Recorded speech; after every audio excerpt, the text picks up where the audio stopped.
Shalom. Haleluya, puji Tuhan. Hari ini kita dapat bertemu sekali lagi, bukan karena kekuatan kita, tapi semuanya karena kasih karunia Tuhan. Dan untuk memulakan kebaktian kita pada pagi hari ini, saya jemput Deacon Boni untuk membawa kita dalam doa bersyukuran.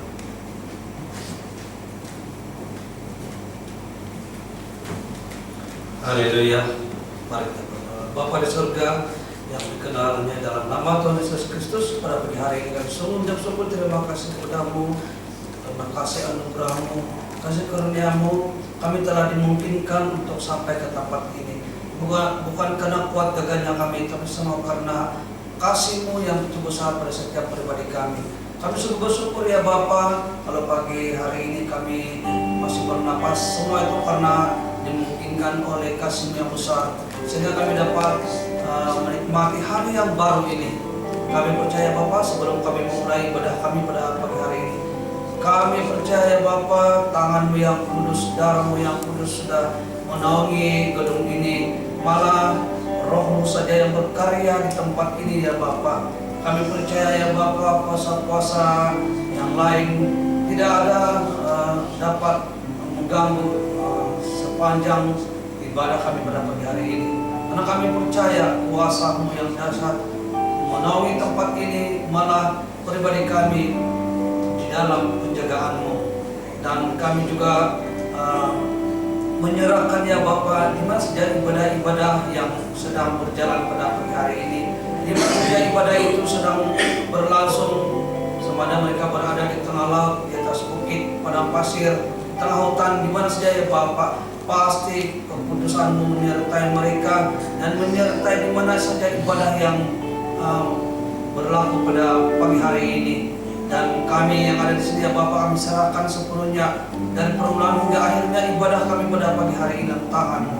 Biar kuasa-Mu dan segala yang baru menyertai kami pada pagi hari ini. Dan semua yang melayani Engkau, daripada perkara yang kecil sehingga perkara yang besar ya Bapa, pasti Engkau memberikan sesuatu yang baru dan Engkau memberikan berkat yang melimpah. Dan membawa firman pada pagi hari pasti sesuatu yang indah Engkau perdengarkan pada kami untuk kekuatan kami bersama. Kami serahkan ibadah kami dalam tangan-Mu, dalam nama Tuhan Yesus Allah berkasih jiwa kami. Amin. Amin. Shalom. Mari saya menjemput semangatku untuk berdiri. Mari kita angkat lagu pujian ini, kita bertemu lagi. Oh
sukacita surga.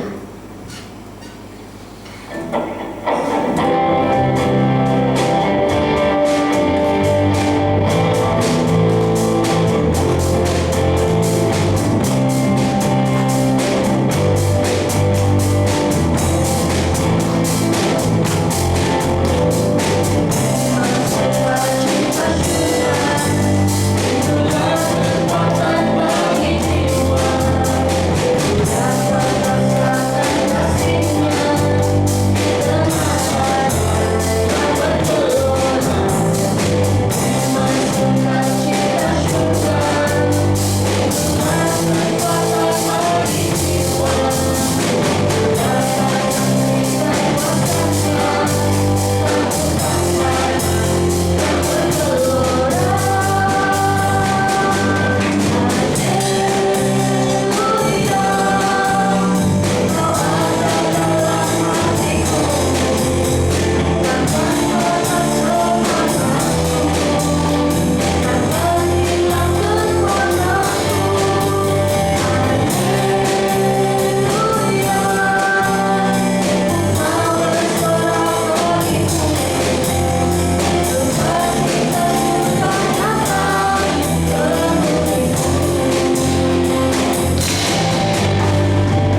kasih karena Engkau begitu baik dan begitu besar bagi kami.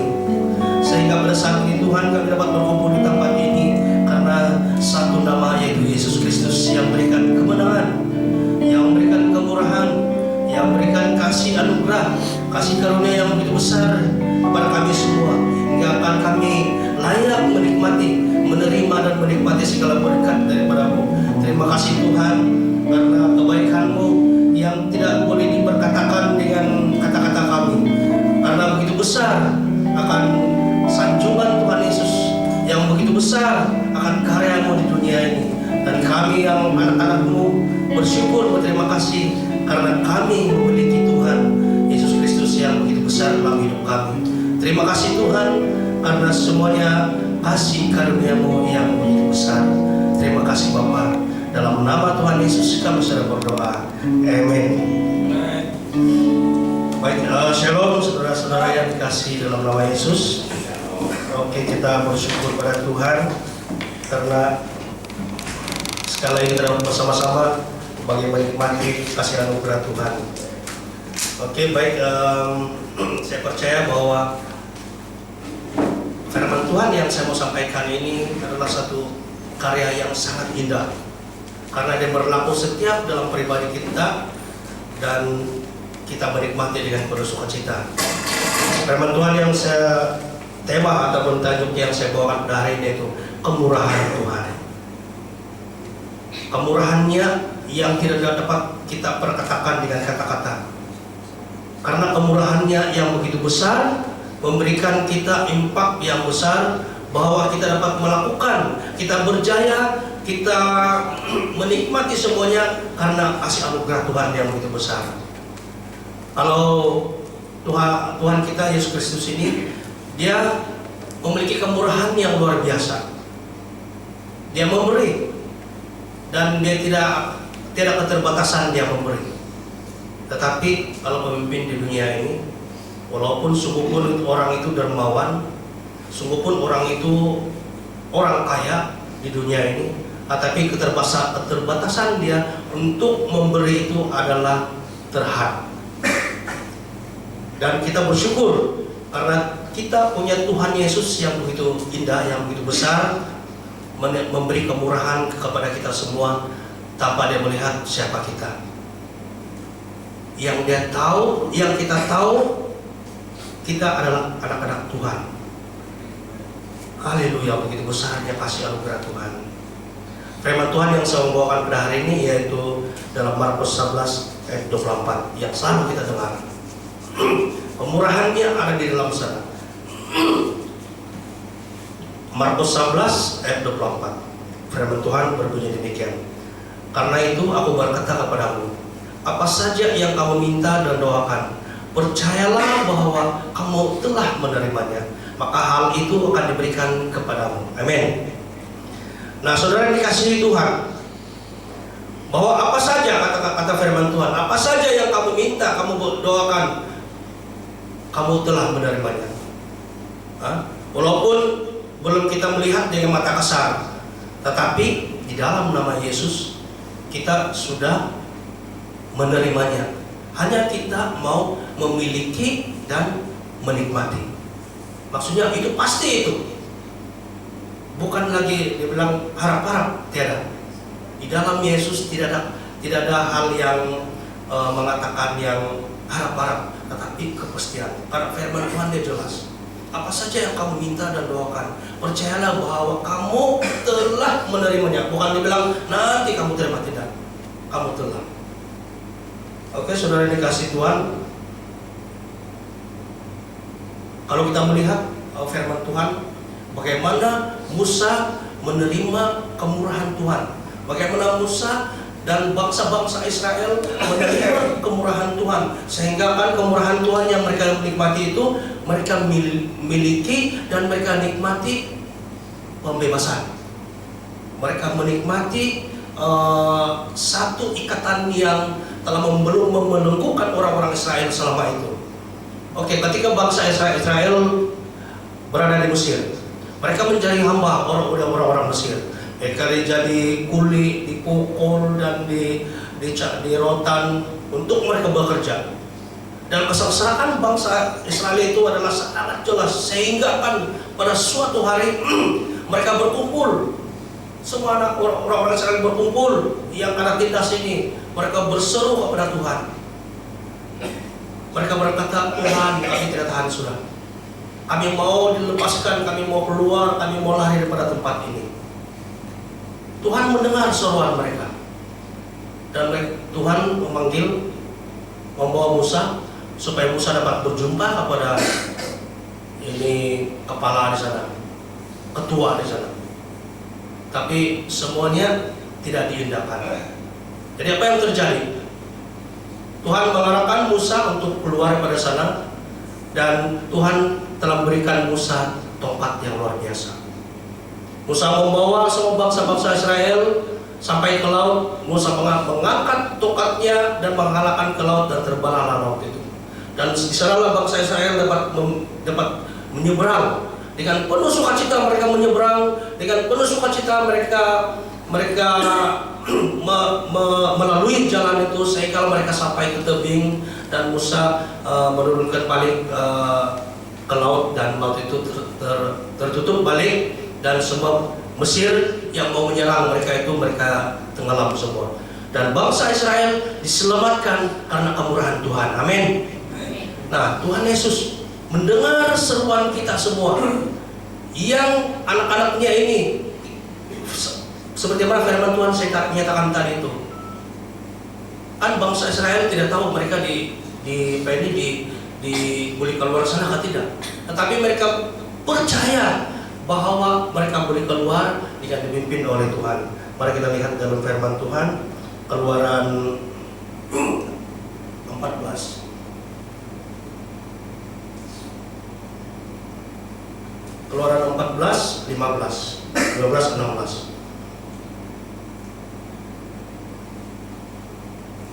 Saya baca dalam bahasa Indonesia supaya kita paham. Tuhan berfirman kepada Musa, mengapa engkau berseru meminta tolong? Suruhlah orang Israel berjalan terus. Angkatlah tongkatmu dan hulurkanlah ke laut. Air laut itu akan terbelah, lalu orang Israel akan dapat berjalan melintasi laut di atas dasarnya yang kering. Nah, begitu firman Tuhan, saudara dan saudara dikasihi Tuhan, bahwa mereka terlepas dan mereka menikmati kemerdekaan, mereka menikmati kemurahan Tuhan. Itu Musa dengan bangsa Israel. Mereka juga anak-anak Tuhan, dan kita juga anak-anak Tuhan. Apakah kita juga akan terlepas dari segala hal yang membelenggu pada dunia ini? Pasti, saudara. Saya katakan pasti, karena firman Tuhan yang pertama saya cakap itu, Markus 11 ayat 24 itu, pasti dan telah menerima karena kita percaya kepada Tuhan Yesus. Demikian juga Musa dengan bangsa-bangsa Israel. Di dunia ini tidak dapat mengalahkan kuasa Tuhan. Kita semua sudah mengalami, kita semua sudah melalui pekerjaan Tuhan di dalam hidup saya dan saudara. Sungguh pun kita menghadapi permasalahan yang sangat rumit, yang dipikirkan oleh manusia, yang tidak boleh diselesaikan oleh manusia. Tetapi di dalam Yesus, nama Yesus yang kita angkat, Musa mengangkat tongkatnya dan menghalakkan ke laut terbelah. Tetapi kita pada hari ini, kita punya tongkat adalah Tuhan Yesus kita. Amin.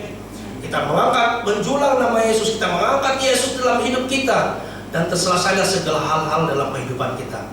Terselesailah segala hal yang kita minta, kita berseru kepada Tuhan Yesus, Dia selesaikan dengan penuh sukacita. Kita melalui, kita menikmati, karena kita sudah memiliki. Dan segala hal-hal yang terjadi di dalam pribadi kita, keluarga kita, hal-hal yang ada di luar sana, semuanya terselesai karena kasih Yesus. Amin. Begitu baiknya Tuhan. Saya merasakan pekerjaan Tuhan itu adalah sangat-sangat luar biasa. Walaupun kalau dilihat dengan mata kasar manusia, pribadi saya sendiri, bila orang melihat, oh si Meletus tidak boleh sudah, karena dia sudah seperti ini, dia tidak sudah sehaluan, tidak begini dan sebagainya. Kalau dilihat pada mata manusia, tidak boleh sudah. Tapi di dalam nama Tuhan Yesus kita penuh kemenangan yang luar biasa. Amin. Semakin kita meninggikan nama Yesus di dalam pribadi saya dan saudara, semakin kita memiliki dan menikmati. Kalau bangsa Israel boleh terlepas daripada belenggu orang-orang Mesir pada ketika itu, dan pada hari ini kita mengangkat Yesus sebagai Tuhan dan Juru Selamat kita, kita akan menikmati seperti orang bangsa Israel menikmati. Dan kita semua sudah menikmati ini. Oke, baik saudara-saudara yang dikasihi Tuhan, kemurahan Tuhan itu berlaku lagi pada orang-orang yang tidak dapat melihat, orang buta. Mari kita lihat dalam firman Tuhan Yohanes 9 1 hingga 41. Demi tajuk besar, saya baca dalam bahasa Indonesia. Yesus menjelikan mata seorang buta. Semasa Yesus berjalan, dia melihat seorang buta sejak lahir. Pengikut-pengikut Yesus bertanya kepadanya, "Guru, siapakah yang berdosa sehingga orang ini dilahirkan buta? Diakah atau ibu bapaknya?" Yesus menjawab, "Orang ini buta bukan karena dosanya sendiri ataupun dosa ibu bapaknya, tetapi supaya kuasa Allah boleh dinyatakan dalam hidupnya." Oke, saya berhenti di sini. Oke, saudara dikasihi Tuhan, Tuhan Yesus melihat seorang buta. Seorang buta, dia mencelikkan mata orang buta itu. Orang buta ini sudah lama tidak dapat melihat. Dan kita tahu kalau orang buta, dia teraba-raba, dia tidak tahu akan pergi kemana. Coba kalau kita malam, tidak ada lampu, kita menghawar saja, kita meraba-raba di mana kita punya lampu suluh. Begitulah orang buta. Ya, mereka tidak boleh berbuat apa-apa. Tetapi orang buta ini selama dia menikmati kehidupan yang dia jalani, yang penuh dengan kesengsaraan, penuh dengan keterbatasan. Tetapi ketika Yesus melihatnya, dia mengambil tanah, dia taruh ludah sedikit, dia gaul-gaul, lepas itu dia oleskan di mata seorang buta itu. Lepas itu Tuhan Yesus suruh dia pergi cuci muka dia di kolam Siloam. Lepas dia sudah cuci muka, orang buta yang dapat melihat. Orang buta yang dapat melihat, dia terlepas daripada kesengsaraan yang begitu lama dalam mata dia buta. Dia memiliki penglihatan yang luar biasa. Seterusnya dia menikmati perjalanan hidup dia yang dia boleh melihat surga dunia. Nah, begitu besarnya kasih Tuhan, kemurahan Tuhan yang tidak dapat dijangkakan, yang tidak dapat diperkatakan oleh manusia. Tuhan Yesus, saya baca semua ini firman Tuhan, kan sekali dia tidak tanya orang buta, dia bilang, "Itulah kau, tidak kuat sembahyang." Tidak. Dia tidak tanya orang buta, dia tidak interview orang buta. Tetapi dia katakan, dia sembuhkan seorang buta. Nah, saudara yang dikasihi Tuhan, bagaimana bangsa Israel mengalami perjalanan hidup dia di Mesir, dan bagaimana seorang buta ini mengalami perjalanan hidup dia semasa dia buta, dan dia memiliki mata yang sudah tidak buta, dan dia menikmati hidup dia di dalam Tuhan Yesus. Dia beritahu, dia tidak kayak teriak-teriak untuk beritahu dia sudah sembuh. Tapi dia jalan saja, dia jumpa sama orang. Orang pun berkata, "Ada siapakah ini? Adakah dia yang buta itu?" Dan orang buta itu berkata, "Iya, saya lah itu. Tuhan Yesus sembuhkan saya." Nah, saudara yang dikasihi Tuhan, semasa saya dan saudara buta rohani, ini benar, semasa saya dan saudara buta rohani, kita berkompromi dengan dunia, betul kan? Kalau saya mau cerita sejarah saya berkompromi dengan dunia, itu jadi kadang-kadang saudara, karena saya buta rohani. Sehingga yang saya tidak pernah pergi pun saya menyumbang.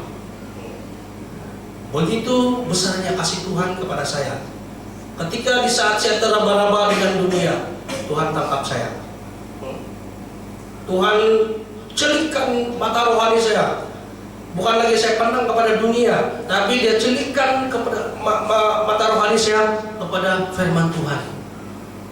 Di sanalah saya memiliki perubahan dan menikmati akan pekerjaan Tuhan Yesus yang luar biasa. Wow, luar biasa Tuhan Yesus. Nah, saudara yang dikasihi Tuhan, bukan itu saja pekerjaan Tuhan, kemurahannya. Malah seorang perempuan yang sakit pendarahan. Mari kita lihat dalam Matius 9. Matius 9, 20-22. Firman Tuhan berbunyi demikian. Kemudian seorang wanita yang selama 12 tahun mengidap penyakit pendarahan teruk yang berkaitan dengan haidnya menghampiri Yesus dari belakang lalu menyentuh ujung jubah Yesus.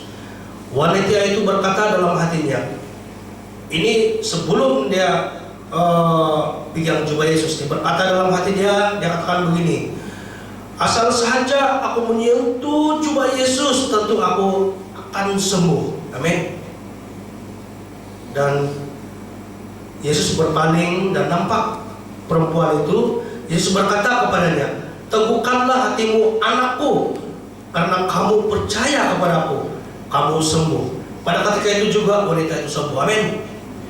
Nah, ketika perempuan ini pendarahan selama 12 tahun, perjalanan dia 12 tahun itu sangat merumitkan dalam hidup dia. Kalau dalam bahasa dusun, awasimbayan, karena dia pendarahan. Dan pendarahan dia pun orang tidak mau dekat sama dia, karena takut dia akan orang-orang akan jangkit. Karena pendarahan dia ini luar biasa sudah. Dan dia sudah banyak untuk mau mengobat, tapi dia tidak mampu, tidak juga sembuh. Nah, saudara yang dikasihi Tuhan, Yesus Kristus yang telah menyembuhkan dia.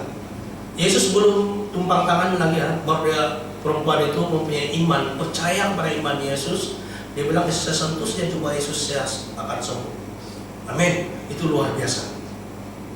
Dan apabila perempuan ini sudah sembuh, kata Yesus, karena anakku, karena kau percaya padaku, engkau sembuh. Dia sembuh. Dan apabila dia sudah sembuh, dia terlepas daripada ikatan penyakitnya yang luar biasa itu. Dia terlepas daripada ikatan yang membelenggu kehidupan dia selama itu. Dia memiliki kesembuhan dan dia menikmati hidup dengan penuh sukacita. Amin. Begitu baiknya Tuhan Yesus. Tuhan Yesus tidak pernah melihat siapa saya dan saudara, tetapi dia melihat kita adalah anak-anak yang percaya kepadanya. Semua firman Tuhan di sini dikatakan, karena kamu percaya padaku. Yang orang sakit kusta pun begitu, karena engkau percaya padaku. Dan waktu saya dan saudara semua masih buta rohani, karena kita percaya padanya, kita menikmati hidup di dalam Tuhan Yesus. Kalau saya tidak akan ketangkap Tuhan, saya tidak ingat 2000 berapa itu, 6 kan. Pada ketika itu, mungkin saya sekarang masih kompromi dengan dunia. Dan saya tidak dapat pun memiliki dan menikmati pekerjaan Tuhan.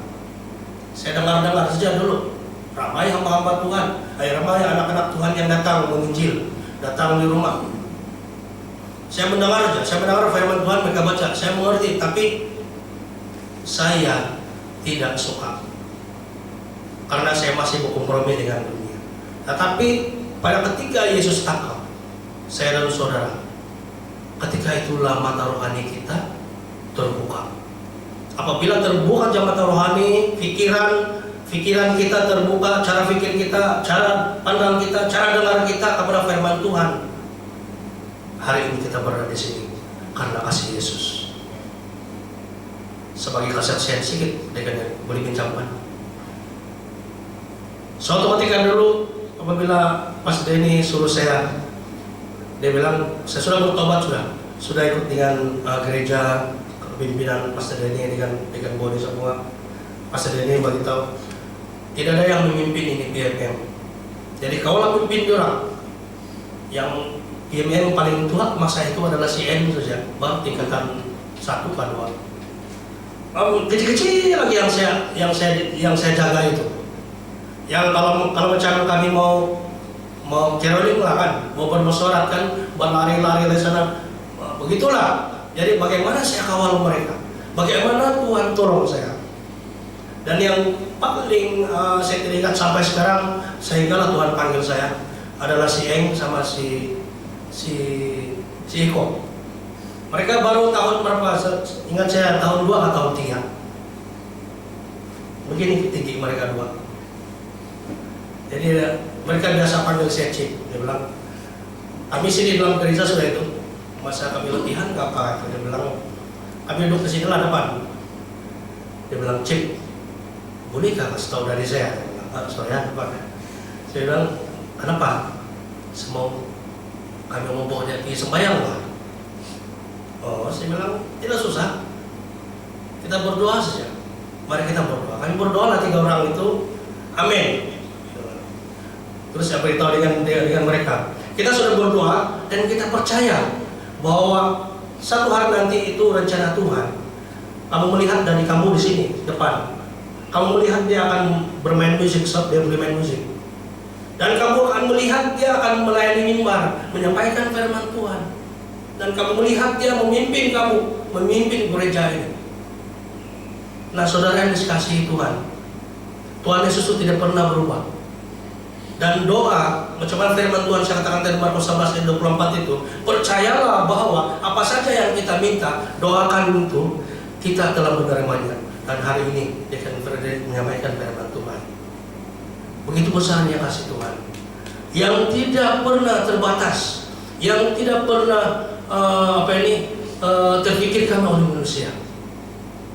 Dan saya percaya itu pekerjaan Tuhan yang luar biasa. Kalau saya bertiga dengan mereka, itu adalah cerita kami. Saya beritahu dengan mereka, nah sekarang saya punya umur sudah 50 tahun. Waktu kita berdoa 30-an tahun saya. Masih muda lagi. Nah begitu, terlepas daripada belenggu ikatan dunia, karena begitu besarnya kasih Tuhan. Saya percaya bahwa kita semua memiliki kesaksian yang luar biasa. Karena pekerjaan Tuhan itu tidak terbatas. Kemurahan Tuhan itu tidak terbatas. Dia akan memberi seperti sungai yang mengalir yang tidak pernah kering. Tetapi kita tidak tahu bila masanya dia memberi. Tapi yang pastinya kita telah menerimanya. Baru kita memiliki, baru kita menikmati. Nah, bagaimana yang saya percaya dengan banyak kesaksian. Bagaimana pekerjaan Tuhan setelah dia sudah diambil Tuhan, dia bukan kami paksa. Saya tidak pernah jumpa sama dia, Pak, kau pergi sembahyang, jangan kau tidak bisa sembahyang, tidak. Tapi saya katakan dengan anak dari 2 orang itu, percaya saja Tuhan punya pekerjaan. Sekalipun kita rotan dia tidak akan pergi kalau dia tidak mau. Tapi kalau pekerjaan Tuhan itu, percayalah dia akan ada di mimbar. Dan itu jelas. Kita sendiri nampak dia berada di sini. Nah, begitu besarnya kasih Tuhan. Nah, saudara yang dikasihi Tuhan Yesus, bukan saja perempuan yang sakit pendarahan itu menikmati kesembuhan yang sukacita luar biasa, tetapi seorang yang sakit kusta. Orang yang sakit kusta ini kan, kalau dia mengalami itu penyakit, memang luar biasa. Karena itu pekerjaan iblis di dunia ini. Kalau ada sakit kusta mau datang mau masuk di gereja kan, begini itu sudah orang-orang. Karena dia duduk, kita kanan. Dia pegang kita akan kena jangkit. Jadi tidak sudah orang mau datang sama dia, tidak orang mau dekat sama dia. Tetapi ada satu pribadi yang luar biasa. Apabila sakit kusta itu berada di batu kan, dia melihat, dia mau datang kepada Tuhan, dia melihat Tuhan bersama dengan murid-muridnya di atas bukit. Tuhan Yesus tahu bahwa ada orang di sana yang memerlukan kesembuhan. Dan orang ini tidak susah-susah untuk mau datang kepada Yesus, tetapi Yesus yang datang kepada dia. Mari kita lihat dalam Lukas 5. Lukas 5 ayat 12. Yesus menyembuhkan seorang berpenyakit kulit yang menggerikan. Mungkin dia kulit itu berjatuhan. Kalau yang digambarkan di dalam film itu tidak berapa itu. Yang sakit kusta ini betul luar biasa. Macam itu taiko, Pak. Pernah sekali kan ditemukan karena anak orang semua karena itu Dan saya mendengar, dan apabila saya berada di Tembunan, 10 tahun saya berada di Tembunan, saya berjumpa orang-orang yang betul-betul pribadi, dia yang kena kusta kan, yang kena teku itu kan, dia punya telinga tiada, dia punya sini pun begini semua. Saya tanya secara pribadi, saya bilang sorry lah, tapi naik. Itu kalau saya minum lah dulu, masa itu saya buat minum. Saya bilang saya mau bertanya, betul Pak kau punya keadaan ini seperti yang saya dengar? Yang kau kena sakit tengkuk, dia bilang betul. Ini betul-betul saya kena, dan inilah sakitnya. Tapi syukur saya sembuh, dia bilang. Nah, firman Tuhan, Yesus menyembuhkan seorang berpenyakit kulit yang mengerikan. Pada suatu hari, Yesus berada di sebuah kota. Di situ ada seorang lelaki berpenyakit kulit yang mengerikan. Ketika dia nampak Yesus, dia bersujud di hadapan Yesus dan memohon, Tuhan, jika Tuhan mau, Tuhan boleh menyembuhkan saya. Yesus mengulurkan tangannya lalu menjamah dia. Aku mau, katanya, kata Tuhan Yesus, sembuhlah. Seketika itu juga penyakit tiada lagi di tubuh badan orang itu. Amin. Ketika orang itu mengalami sakit kulit itu, dia mengalami penderitaan yang luar biasa. Dia tidak senang, dia tidak sihat, dia tidak asimbayan, dia tidak dapat bersama-sama dengan orang karena penyakit yang dia alami. Dan terbatasan dia untuk bersama dengan orang betul-betul tiada sudah. Terbatas itu bukan lagi terbatas, tapi penghalang dia begitu ada.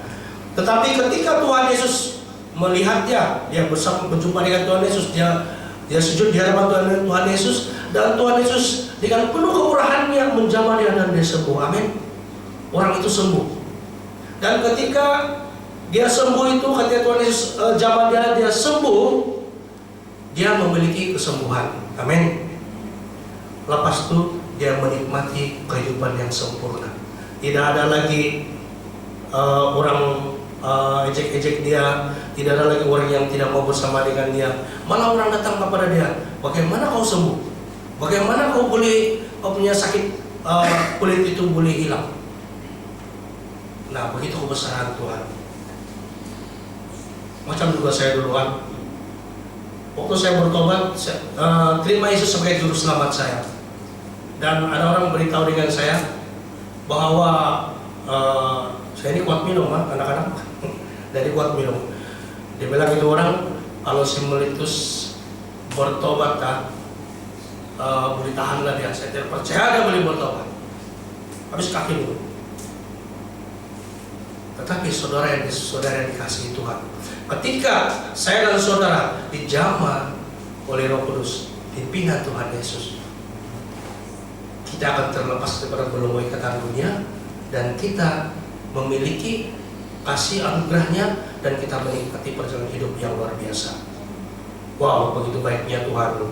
Dan saya percaya bahwa kasih anugerah yang Tuhan Yesus berikan kepada kita itu tidak akan tidak akan hilang untuk selama-lamanya. Malah dia akan mencurah-curah kepada kita semua. Dan saya bersyukur dengan umur saya yang baru 50 tahun ini, terima kasih betul dengan Tuhan, karena saya apa yang saya mau katakan, saya bersyukur dengan Tuhan itu karena saya punya umur baru 35 tahun ke 36. Saya ditangkap oleh Tuhan dan saya bertobat, saya tinggalkan kehidupan dunia, dan sehingga sekarang bersama dengan Tuhan. Karena saya katakan dengan Tuhan begini, saya beritahu dengan Pastor Denny, saya beritahu dengan dia bahwa kenapa saya tidak dari dulu lagi, begitu. Karena alangkah baiknya di dalam Tuhan Yesus ini ada daripada di luar sana, di luar Tuhan. Begitu firman Tuhan ini saya baca, akan melihat begitu, wow, orang yang sakit pendarahan, orang yang buta, orang yang sakit kusta, orang yang tempang, orang yang lumpuh, apabila mereka semuanya disembuhkan dengan sukacita mereka luar biasa. Demikian juga kita yang mata rohani kita tertutup, apabila Tuhan Yesus hadir dalam hidup saudara dan saudari, maka saat itulah kita menerima Tuhan sebagai juru selamat dia, saat itulah kita menikmati kehidupan yang luar biasa. Kemurahan Tuhan tidak pernah terbatas.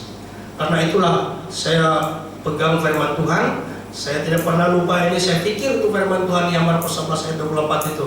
Karena dia seperti orang buta juga. Karena dia bilang, karena itu aku berkata kepadamu, apa saja yang kamu minta dan doakan, percayalah bahwa kamu telah menerimanya. Seperti orang buta, Pak. Orang buta itu dia percaya kepada Tuhan Yesus, tapi dia tidak dapat melihat. Tapi dia percaya kepadanya bahwa dia akan boleh melihat. Dan dia boleh berjalan seperti orang yang melihat. Dan dia punya iman, dia percaya bahwa dia telah menerimanya. Dia sudah menerima, walaupun mata dia belum buka, tapi dia percaya Tuhan Yesus akan datang. Demikian juga kita semua. Dan saya bersyukur kepada Tuhan atas pimpinannya, berkat-berkatnya pada hari ini. Saya dapat berkongsi dengan firman Tuhan yang sangat luar biasa ini. Begitu besarnya kasih anugerah Tuhan, begitu besarnya kasih karunia-Nya yang tidak pernah terbatas. Jadi saya bersyukur kepada Tuhan karena kita bangun dari berat tidur, kita masih bernapas. Itu luar biasa sudah itu. Dan kita boleh melihat, kita boleh mendengar, kita boleh bercakap. Dan apabila tidak boleh bercakap kan susah tau. Karena minggu yang lepas kayak itu, saya kena selis makan, tapi tidak ingus. Terus saya punya suara hilang betul-betul tiada. Saya cakap budak-budak begini saja. Orang pun heran, kalau gimana suara-suara? Tidak boleh. Ini masih ada lagi, ini pun tiada. Jadi saya berpikir kan, sama saya driving, saya berpikir beginilah orang yang bisu. Hanya begini saja. Saya bercakap dengan istri begini saja, sama budak-budak semua. Dan begitulah orang yang bisu. Tetapi ketika terlepasnya saya katakan dengan Tuhan, terima kasih. Karena saya mengalami ini, tidak suara begini pula orang yang bisu ini. Tetapi saya percaya Tuhan sudah sembuhkan. Amin. 2 hari ini lah. Jadi ketiga hari saya boleh bersuara sudah. Nah, saya mengalami. Dan bayangkan, saya punya baru 2 hari. Kalau itu orang 12 tahun, 20 tahun. Lepas itu dia boleh bercakap, dia terlepas. Apabila saya sudah bersuara macam ini kan, ini sembahyang, saya boleh bercakap sudah sama orang. Kalau hari itu ayo mau makan, saya diam, saya tidak boleh bercakap. Jadi orang cerita, orang ketawa-ketawa, saya tidak boleh bahas. Jadi begitulah kalau orang yang bisu. Tetapi kasih Tuhan tidak pernah berubah. Amin. Mari kita berdoa. Bapa di surga, kami sangat bersyukur, terima kasih Tuhan. Karena begitu besarnya kasih-Mu, kami sudah menikmati firman-Mu. Kemurahan-Mu yang begitu besar memberikan impak kepada kami bahwa anak-anak Tuhan yang sudah diberkati. Kami bersyukur Tuhan karena firman-Mu, semua orang yang Engkau sembuhkan adalah orang-orang yang mengalami begitu lama penderitaan. Tetapi setelah menerima dan memiliki dan menikmati kesembuhan daripada Tuhan Yesus, mereka menikmati dengan penuh sukacita kehidupan. Demikian juga kami Tuhan. Sewaktu kami masih lagi berkompromi dengan dunia, mata rohani kami telah Tuhan Yesus celingkan. Dan sehingga pada saat ini kami dapat berdiri bersama-sama di tempat ini karena satu nama, yaitu Tuhan kami Yesus Kristus. Begitu besarnya anugerah-Mu, begitu besarnya kasih-Mu, sehingga kan kami dapat bersatu di dalam nama Yesus. Terima kasih Tuhan. Kami bersyukur semuanya ini. Di dalam nama Tuhan Yesus kami sudah berdoa. Amen.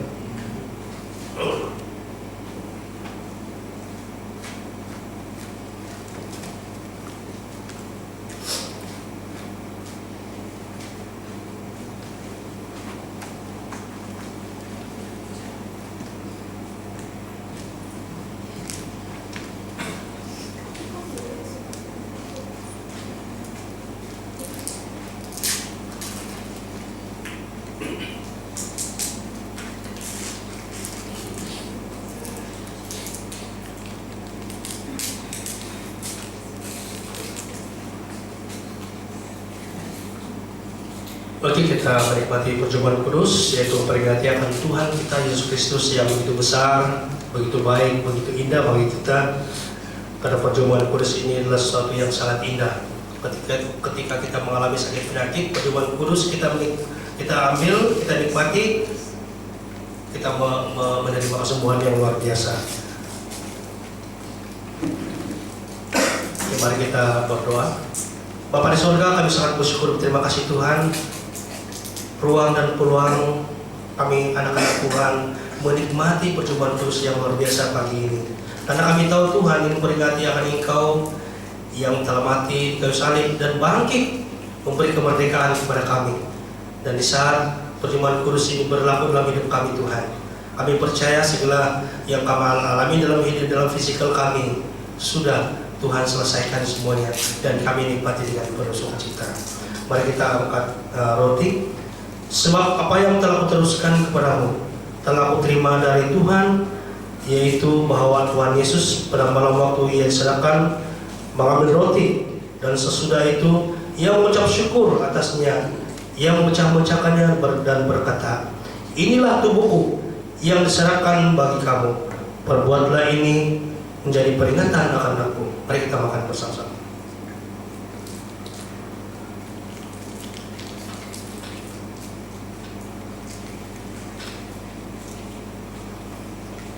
Mari kita angkat cawan. Demikian juga ia mengambil cawan sesudah makan, lalu berkata, cawan ini adalah perjanjian baru yang dimeteraikan oleh darahku.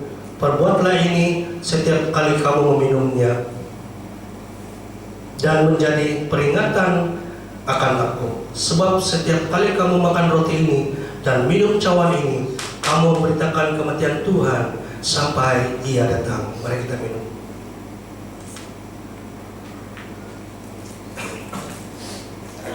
Bapa, kami bersyukur, terima kasih atas pimpinan berkat dan kasih-Mu. Kami sungguh menikmati sukacita yang luar biasa, karena kami tahu Tuhan Yesus adalah Tuhan yang ajaib, yang memberikan kami segala-galanya, dan kami menikmati kasih karunia anugerah-Mu yang begitu besar. Dan kami lewat daripada perjumpaan kudus ini, kami begitu besar melakukannya karena memperingati akan Engkau yang sudah memberi kemerdekaan kepada kami, yang mengangkat kami sebagai anak-anak Engkau, yang melayakkan kami menerima, memiliki dan menikmati segala berkat daripada-Mu. Terima kasih Tuhan, kami bersyukur semuanya ini. Di dalam nama Tuhan Yesus kami sudah berdoa. Amin.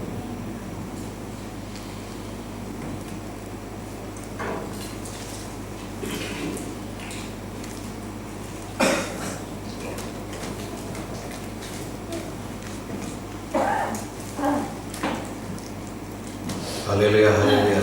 Kita sudah mendengar dan menerima makanan rohani yang begitu baik pada pagi hari ini. Dan saya mau konfirmkan apa yang sudah Bunda Tomilitus katakan tadi. Memang betul, tidak ada yang memaksa saya, tidak ada yang memaksa mau kasih nasihat sampai datang ke gereja untuk dapat kita datang untuk menyembah Tuhan. Tidak ada. Tapi Tuhan begitu baik, Tuhan begitu unik. Dia guna anak-anak yang kecil. Dan saya betul, anak saya datang ke rumah, dia cakap saya tentang Efesus 4 ayat 17, manusia baru. Tapi saya masih macam kerigitan, budak-budak bercakap sama dari dia. Tapi saya beritahu Tuhan begitu hebat, begitu drastik, betul Tuhan punya cara, kita tidak dapat menyangka. Dan akhirnya saya datang ke duduk di gereja, dan kedudukan saya sama belakang.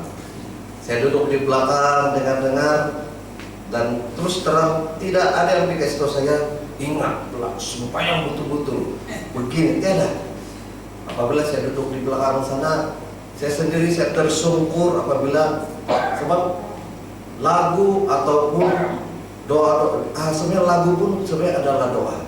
Saya tersungkur di belakang apabila saya nyanyi. Ada satu lagu yang orang nyanyi pas satu, ku telah mati dan tinggalkan. Saya menangis itu orang saya, tapi saya menjaga ego saya. Saya malu betul karena dapat menangis apabila sembahyang. Kalau orang-orang dulu, kalau dapat lelaki menangis, malu. Tapi sebenarnya apabila di depan Tuhan kita tidak perlu malu. So, Tuhan sudah buat semuanya untuk kita. Baik, untuk kesaksian yang seterusnya saya akan bawa dalam minggu-minggu akan datang. Haleluya, Tuhan begitu baik. Dan tiba saatnya kita mau memberi, karena kita sudah diberikan yang terbaik. Sama ada kita yang bekerja sendiri ataupun yang bekerja di kerjaan, Tuhan sudah memberi. Dan untuk itu saya jemput Deaconess Doris untuk membawa kita dalam doa.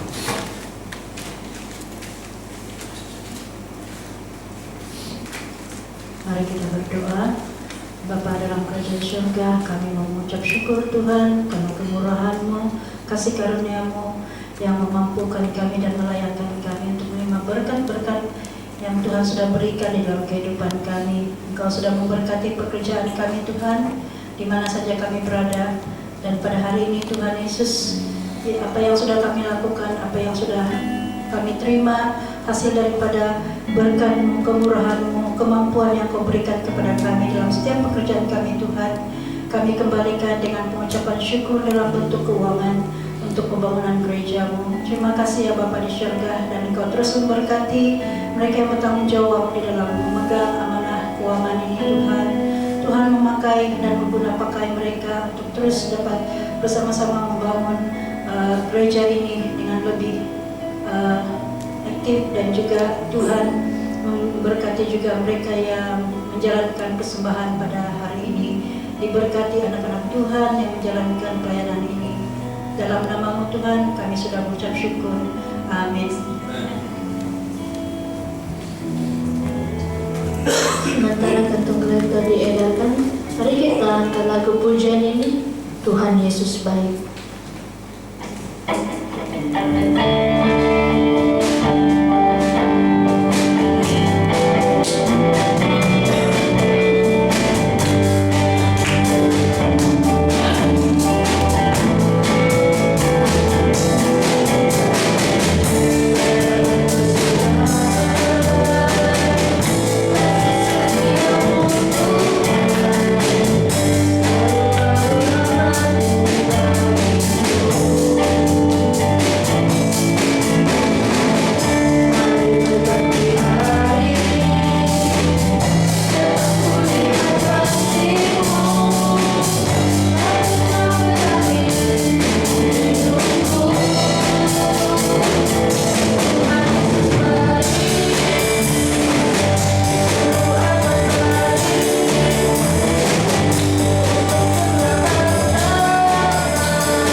Haleluya, haleluya. Minggu depan kita akan dilayani oleh khotbah yang di podcast dari Kampung Minaulam, yaitu di Keboni. Ya, kadang-kadang saya ini dari Sulawesi, tapi kadang-kadang dari Minaulam.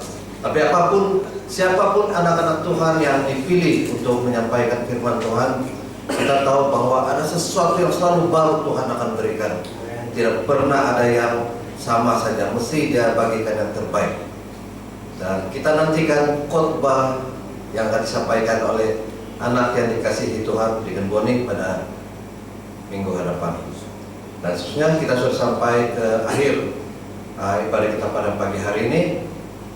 Mari saya jemput sekali lagi di Boni untuk membawa kita dalam doa kesyukuran pulang.